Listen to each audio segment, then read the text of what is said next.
Hey, what's going on, guys? MindyQ87B here. Welcome back to another episode of NASCAR Thunder 2000. This is episode number 57 today for the 2001 Sharpie 500 here at Bristol, the Bristol Night Race. I know in real life it was probably the most disappointing short track race I've ever seen because, you know, my disappointment wasn't measurable too, and my day was ruined when I watched the Xfinity Cup Series on Saturday night. Compared to the spring race, I was very disappointed. What will not be disappointing is this episode, or so I hope. We're just gonna keep doing our cycle of our engine repair every 2 races or whatnot, so we got that taken care of.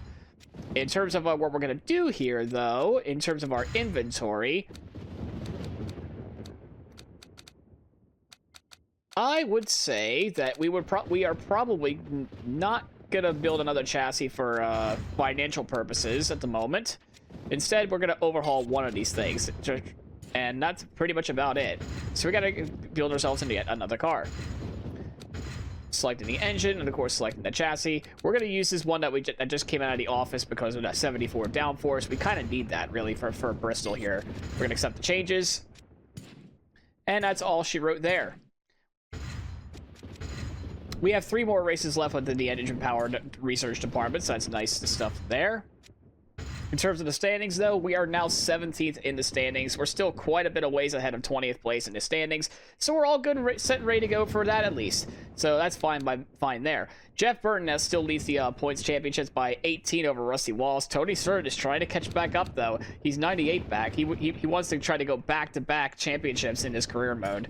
I mean, I don't blame him, of course. Who would want to be a back-to-back champion? So we're going to go take the quote-unquote Outback Steakhouse car. It's really Richmond International Raceway on the hood, but of course it's Outback Steakhouse for, you know, painting purposes. So we're going to go to Bristol Motor Speedway and see how we do here at the track.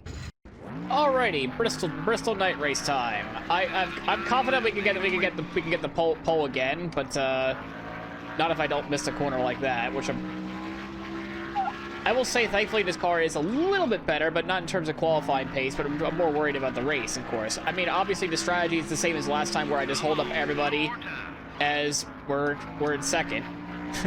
Right out of the gate, we're in second. We're going to try to make sure we beat that 417, of course. We should be able to beat it in this lap. We make the bottom perfectly this time. There we go. And that's going to be a 367. Pole position, yes. Are we going to convert that to a win? Well, probably not, really. New fastest lap of our thing, and let's just have a crack at it with the Sharpie 500, yeah? It's nighttime here at Bristol Motor Speedway, and we're ready to go racing under the lights. It's the Sharpie 500, brought to you by EA Sports and MRN. This is one of the most exciting tracks in the NASCAR Winston Cup Series. So many cars, so little space. Wouldn't you agree? Yeah, Joe, a lot of these teams don't like coming here too much. There isn't a whole lot of room out there, which usually leads to a week of work in the body shop. There probably won't be a single car at the end that doesn't have at least a scratch or two. Some going to be much worse than that. The 56 car must be quite fond of these short tracks, given his qualifying success this year. Man, is it paying off for those guys. Seems like each and every week that car is starting in the top 10.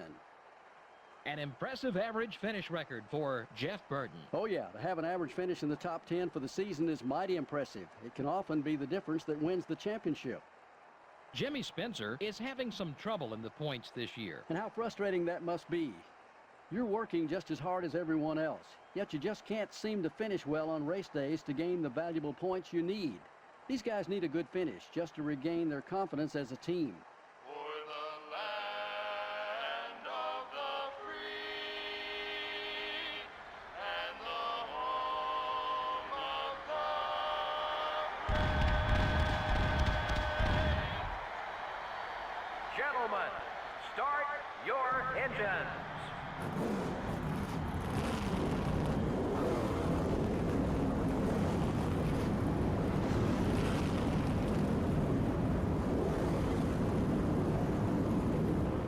Well, we know how Bristol could be a track position track. I see our teammate Kenny Wallace all the way in the back. What are you doing, Kenny? In the front row, Why? the Richmond We had Robert Presley alongside as well. We have 125 laps to hold him off. We know it's not going to happen, but we're going to see as long as we can, and we're underway here at the Sharpie 500. obviously, we have our man Bobby Hamilton right out of the gate trying to take the second spot away from Robert Presley, and we got to make sure we hold on to that bottom as long as we possibly can. We have to do it for 63 laps at least. And we do get the bonus point though. Now it's just all about just trying to hold these guys off on the bottom as long as you possibly can. We know how hard it is for the AI to pass it. What is going on the backstretch? I just happened to see that right then and there in the corner of my eye.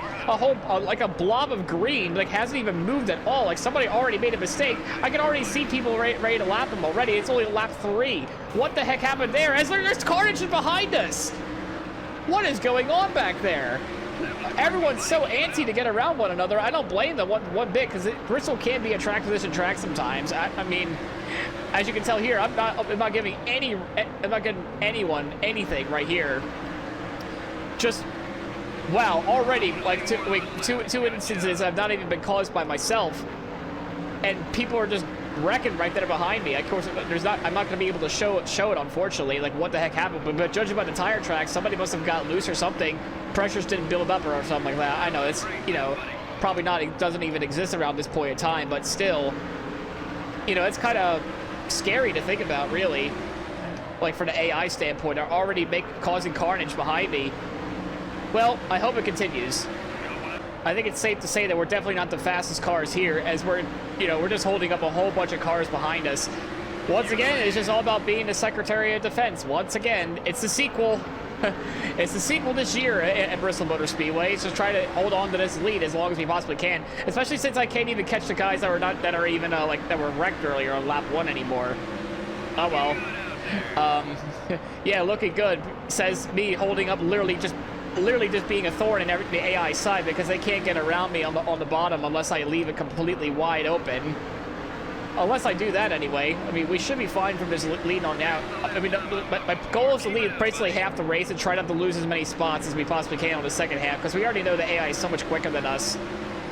The only reason why we're even leading still is because we're just holding up the inside line. That's all we're doing. You know, we're just holding up Bobby Hamilton, we're holding up Robert Presley, we're holding up Scary Terry and Mike Skinner. This is a rather interesting top 5, I'm not going to lie, at all. Definitely rather interesting. I'm just keep trying to back up my corner a little bit more and more and more, trying not to kill the tires too much 15 laps into this run. You know, this also helps with Robert Presley being at the top line as well, since I know he's not one of the faster AI in this game. Bobby Hamilton with the set of the century. We're going to have to give him room. We're going to have to give him room and let him go. I'm not going to have another thing what happened to me with Steve Park the last episode anyway, if y'all remember that anyway. Yeah, like, take a bow, Bobby. I'm not going to compete with that one. Fair play. Even though he's completely underneath the line, but he was able to make it stick. How are the AI just able to make things stick sometimes? I have no idea. Like, they're just a bit overpowered to me. Oh my lord. I mean, yeah, no shit, we're losing ground on the leader. We've been losing ground since like lap 2. Yeah, we were leading this entire time, but now we won't, because Bobby Hamilton with the move of the that better be the move of the race right then and there. If that better be the move of the race. Otherwise, I'm gonna absolutely riot. And if it's not the move of the race, I will look. I will look and see that better be the move of the race right there. He better earn himself an extra $3,000 with that. That was insane. It is clear as day that I am really feeling just tight this entire run, so I'm gonna probably lower the wedge. But it feels fine otherwise. Like, we're still able to somewhat compete anyway, but Bobby Hamilton, it's only because Bobby Hamilton made the set of the century on the inside absolutely done me. Like, I have to tip my hat on that one. Again, and that's why he's pulling away, because I know my car is not fast. It's not fast at all at Bristol for some reason. Bristol is still, like, even in this game, like Thunder 04, one of the harder ovals in the game, it seems, because he wanted a slower AI like Bobby Hamilton. It pains me to even say that Bobby Hamilton's a slow AI in this game. Come on, Sledge. That he was pulling away still. We're leaving it. Well, we left the door open. We left the door open for Robert Presley. We have to let him go. We had to immediately cut off Matt Kenseth. So once again, we lost another spot that are probably not gonna get back. So now it's just basically a 2-horse race now between Bobby Hamilton and Robert Presley, depending on if they catch up to the traffic or not. It's all about who's going to get through the traffic later on in this race when the whole pit cycle sequence comes about or whatnot. We'll have to see what happens then. You see, the problem with my situation is going to be when pitting, I'm going to basically unload the floodgates.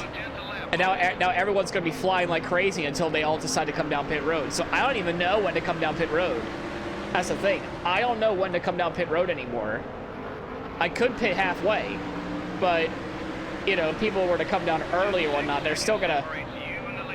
I think it's pretty clear that I'm like one of the slowest cars in the field. And that's the unfortunate part there. You know, the fact that we're still even holding on to third is just incredible, you know, amazing enough as it is. But we're really just holding up the entire field. I know that I'm slower. I know. I got it. I got the concept. We're on lap 50 and we're about nearly a second off the pace. Definitely because the car is tight. It felt good, but now it's just tight. Completely tight. So we're gonna have to lower the wedge. I don't want to lower the tire pressure anymore because the tires are already shot. So I definitely want to lower it here. No. No. No, because I already know Matt Kenseth's going to go after them. So no. Not allowed. I don't remember getting right side and left side damage, but that's interesting there. I guess I hit them a little too hard. Yeah, now Bobby Hamilton's caught up with that lap traffic, and of course Robert Presley is just close behind now. Oh, Bobby, please hold him off. I already know you're in lap traffic, buddy.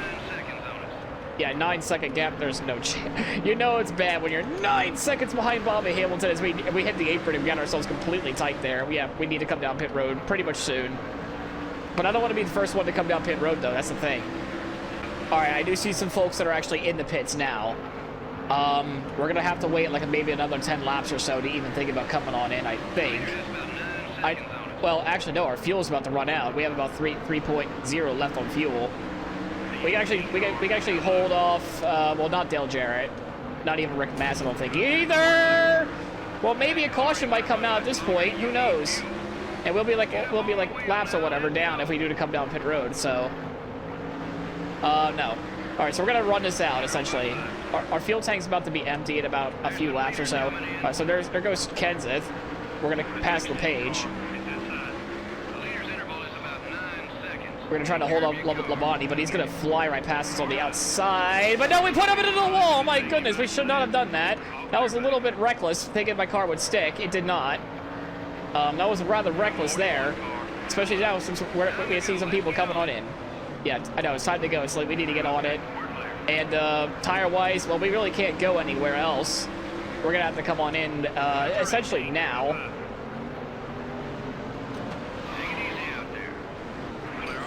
Oh, boy. I didn't even have a chance to adjust it. Oh, no. Shoot.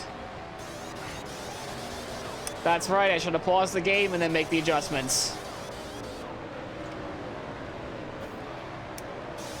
We fumbled. We're fumbling like Tom Brady here. And that was a very slow stop. What the heck happened there? A rather slow stop. That sends us all the way in the back. Not good at all. We're actually coming out 24th place now. And we're almost not being able to make the sponsorship objective, which we have set ourselves. We're now 24th in the racetrack. Hopefully we don't lose that many more positions. We're probably going to... I don't even know if that's a spot gate on Pruitt or not. It is. Knowing Pruitt how slow he is. And now the whole field is starting to look like a Bristol race now. And thankfully the whole pit cycle is not done yet. But man, that was a really slow pit stop. And I really am a fool of myself for not trying to make an adjustment. I was trying to make an adjustment, but I had no time. What I should have done was this. You go to this pit options menu here, and then just make the adjustments here. This is what I wanted to do, is just lower these a little bit. Maybe if a caution comes out, we don't want it to come out now, but I'm saying if it did come out, that's what we would want to adjust. Who's leading still? So now it's Ricky Rudd over our teammate over Blaney, Bodine, and Dahlback, top 5. So I'm pretty sure they get to come on pit road. What I want to know is where's Bobby Hamilton? So that's Schrader. I thought that was Steve Park. Are we even ahead of Steve Park? Can we even get ahead of Earnhardt? We do. Okay, we do get ahead of Earnhardt. So we're still in the top 20 at least. But for how long? Where is Bobby Hamilton anyway? Jason Jarrett is in 4th because he's at the pit. So Bobby Hamilton's in 7th. Did Tony Stewart come down pit road yet? I hope he has not. I hope he hasn't. I hope he hasn't come down pit road. I'll be really mad if that's the case.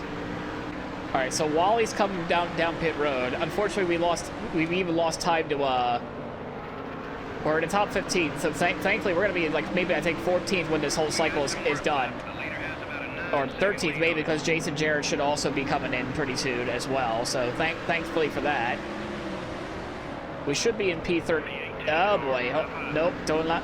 I mean, Bobby's already annoyed with us already enough as it is. I feel like. No, I think Jason Jarrett actually did manage to get ahead of us. It's either that or he's gonna have to come down pit road, which I don't think that's the case. He's actually legitimately running ahead of me. Wally Dallenbach, I'm pretty sure he's a lap down now, unless he's actually for a spot. No, he's not. So he's a lap down. But once again, being the slowest car on the racetrack is rather bothersome as we tap the wall. And I hate you, Tony Stewart. Man. Unless he hasn't come down pit road, which I know for a fact he has. I'm sad. I'm sad. Okay. I'm really sad. I could. Oh wait. If he manages to get up here, though. That could. I could play a little bit of a shenanigans there, but I would have to let these fine gentlemen go, though, which I really don't want to do. I want to run my own race, but that annoys me that how Bobby must have gotten a super duper slow stop, and Tony Stewart manages to take the lead. Doggone it, man. Just doggone it. I have literally everyone's worst nightmare behind me. Bristol night race, Dale Sr. behind you at Bristol, the night race. This is literally nightmare fuel for Terry Labonte anyway. For Terry Labonte, and all the fans, like, you know, this is like a nightmare fuel scenario for you. But we're holding up our RCR affiliated teammate, and here comes Mark Martin now, ready to take a spot away. But as we shut the door on Earnhardt on the outside, we know he's faster than us on tires. Obviously, the whole field is. So any position we let go, we're never getting back. Just want to let you know this now. So we're going to be fighting for everything possible, as we know already for this whole race. I hope we get lapped, but oh, we let the 6 go by. Nope. The whole field owes me one, really. But man, it's so hard. I really wish we could actually start pressing the attack board instead of just being, you know, defensemen every single race we go to, man. Like, I know I could qualify myself in the back, like, on purpose. Like, just don't qualify at all and just see how many spots we can gain. Like, thankfully this is one of those races where I decided not to do that, because I'm pretty sure I would not have been able to catch anyone. I mean, the car feels a little bit better, but again, it's just a little slower because of the damage. I swear they turned up the aggression value up to like 11 or 12. My goodness. Like, even Jerry Nadeau wants a piece of this. Honestly, they want to come to the Outback Steakhouse and beat me at an Outback Steakhouse ready to throw hands. Honestly, all these guys want to go to an Outback Steakhouse and throw in hands. But hey, TV time, I guess. Just being an absolute roadblock for everybody once again. Oh yeah, Mark Martin's gone, by the way. I'm not getting him back at all. Once again, we're leading the field, just not in the P1 spot. Keep running that line. That lap was bad. I like that your optimism, crew chief or spotter, telling me that my laps are fast. I don't think that other guys think I'm fast. They're like piranhas, honest to goodness. I'm just trying to fend them off. They're like trying to like nibble at my toes, and then they just fucking have a feeding frenzy all over me. If I let any one of these guys go, it's like the floodgates. If I even mess up in one corner, the floodgates are completely open. Like, I'm letting like driplets here and there with friggin' Bobby Hamilton, Robert Presley, and friends that somehow managed to get around me. I guess during the pit cycle. No, hold on, Earnhardt. We're not letting you go that easily. I don't think so. Max defense. RCR is probably screaming at Andy Petrie at the moment. Let this son of a... I don't even know anymore. I'm pretty sure we're not getting a contract offer from RCR anyway, so what's the point? the amount of Fs I've been giving is absolute zero. But here comes Bobby Labonte now as well, as we give Jerry Nadeau no respect either. Let this race end, please. Coming to the line, 10 laps to go of this Bristol nightmare race at Bristol. And we're actually running somewhat decent pace, but even then, we're just holding up literally everybody. So it doesn't even matter how fast we're going. It's still going to be the same result anyway. Like, we're going to get past if we let this bottom over, which we have not even done in like a good while. Our time's a little off, you say? You don't say! You don't say that the times are a little off. You know, I'm just trying to wield this thing to a fucking top 15, and I'm somehow managing to do that so far. We've got a few more laps to go before this is all over, thankfully. We won't have to see this track until the spring, thank the Lord. I don't even know what the title of this episode. It's the sequel. It's just being the Secretary of Defense once again, you know, Pennsylvania. It's literally just doing the exact same thing over and over again at Bristol. Like, this isn't even a race. This is just survival. Like, before these, like, zombies coming past you. Which I mean, I've just been using that rear bumper to its fullest. The entire race has just been nothing but that. 5 laps to go. Thank the Lord it's almost over. I don't even know who's leading. At this point, I really don't even care. I just want to get this thing done. Just 2 more times. That's all I have to do. 2 more times. The leader's going to take the white flag here in just a second. We haven't even gone a lap down this race, which is honestly absurd. We're not going to run out of gas, thankfully. I'm pretty sure if our fuel economy was at 50, then yeah, we would be running out of gas. But we're okay. We're going to make it one last time. The whole field is ready to come after me. The checkered flag's waved. We're going to come home, hopefully in 14th. And we do park the bus for the final time, and we do seal the 14th spot. Jesus Christ. Jesus Christ, I'm glad this is all over. Bobby's not even in the top 5. What the hell, man? What an exciting finish. Wow, you know, you're right. That was an incredible finish to an even more incredible race. This NASCAR Winston Cup Series is so exciting to watch. Unfortunately, we're out of time for now. Thanks for joining us. We'll see you next week at Darlington. So it's Tony Stewart who manages to pull away with the victory, with Dale Jarrett close behind. Unfortunately for Jarrett, he hasn't won a race in his career mode yet either. We're still waiting for that to happen, of course. But, yeah, Tony Stewart trying to prove that he wants to get that back-to-back championship from this season anyway. He wins today. I don't even know what to say about my race. It just nothing but defending the entire time. I feel like it's just going to be like that for each and every race from this point forward at Bristol, it seems.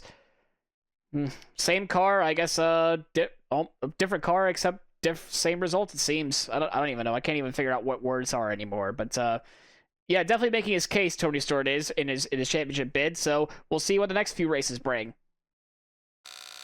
Wow, well, we survived. That's all that really matters. Oh my gosh. So Tony Stewart wins and leads the most laps. Unfortunately, we couldn't do that. Jarrett comes home second. Kenson comes home third. Presley comes home in 4th place. A really solid run for Robert Presley. I will give him that much. Skinner 5th. Junior 6th. Another top 10 run for him. Scary Terry 7th. Jeff Burton 8th. Johnny Benson 9th. And Bobby didn't even get a top 10. Dude, I gave you a good lead on a silver platter, my guy. This Morgan McClure thing is trash. We take a look at the rest of the field. You know what? You see for yourself. You can pause the video. We're done. Going home. Well, let's take a look at the point standings, shall we? We're back down to 17th in the standings because Junior's got ahead of us now, it looks like. That's fine. We have a great point lead over 18th, 19th, and now 20th, which is our teammate Kenny Walls, who's, well, I would have to say is not really doing very well, I would say, compared to Joe anyway. You know, with our 14 poles, we expect it to be a little bit better, right? Well, we got the Southern 500 coming up next, so at least there's something, I guess, to look forward to there. And that'll be it. So if you liked the video, please leave a like, a comment, subscribe. It helps out the channel quite a bit. And as always, we'll see you in the Southern 500 in the next episode. See you guys then.